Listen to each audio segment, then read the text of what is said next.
Suivez www.panzasangoyakongo.com. Ile image yenda ko panza sango ya Kongo babi sango ya Kongo ko panza na wapi babi edino image sali image panza ni Kongo mobimba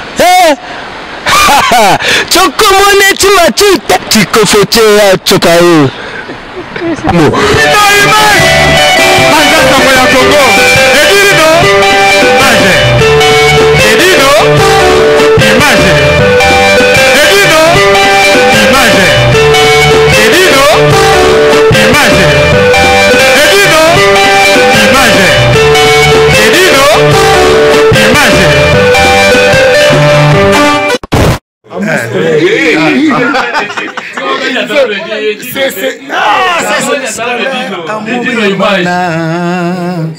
Otangana mikanda chéri je t'adore. Voilà. Tout la tapete na alliance. Okutana kaka. Londolende koya adi londole. On est ensemble. Et dis le image. On se voit tout à l'heure. La soirée vieille. Merci, merci. Ah, mon général. Naléli. Merci. Edino image. C'est Imbokolo, c'est Imbokolo, c'est Imbokolo. Maître Depi, Awaïa Kohinda, champion Kabalix, Freddy Kabalix, maître Depi, c'est Imbokolo, maître Jani, Jean-Marie Malomba Mokondi, vous avez maître Depi, Babi sentir, toujours sentir. Yemoko, mon général, Atamboli, Lobi, Saba, Inda Babi. Maître Depi, Freddy Kabalix. Idolo. Ça va Yinda. Ça va Yinda. C'est la bango.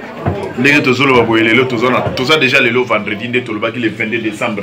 Iko Yinda yango moni Paris a bougé tomber na ndenga osakana te badan tigre selo baye ba papi makombeshi baye hein Olivier Bilazo cadré na ndenga osakana te hein Alves Lele Champs-Élysées pembe na pembe bieza na filet donc et d'une image Makambo etika la route pour Alves Lele Champs-Élysées pembe na pembe à côté na Panza Sango ya Congo.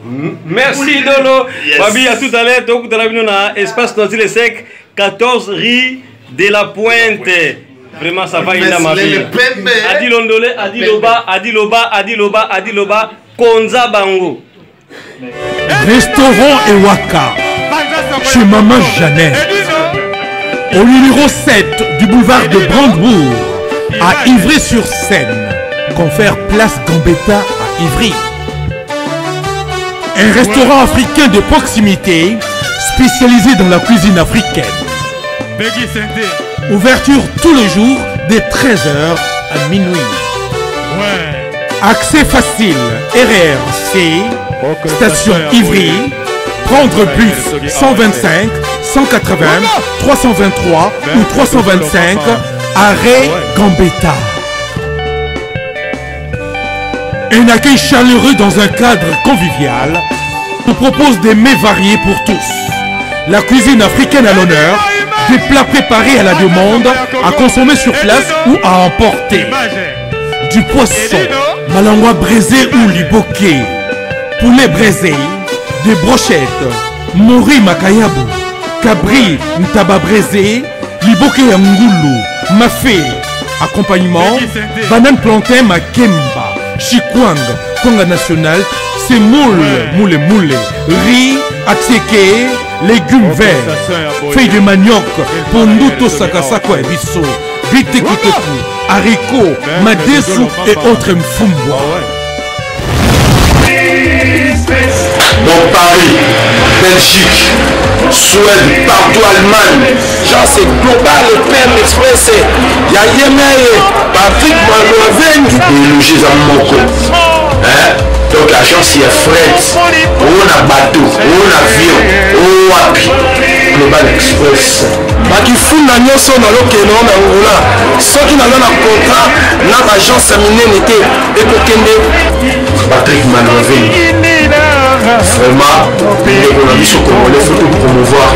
Pas carton, pas conteneur, pas valise, pas mal, même bon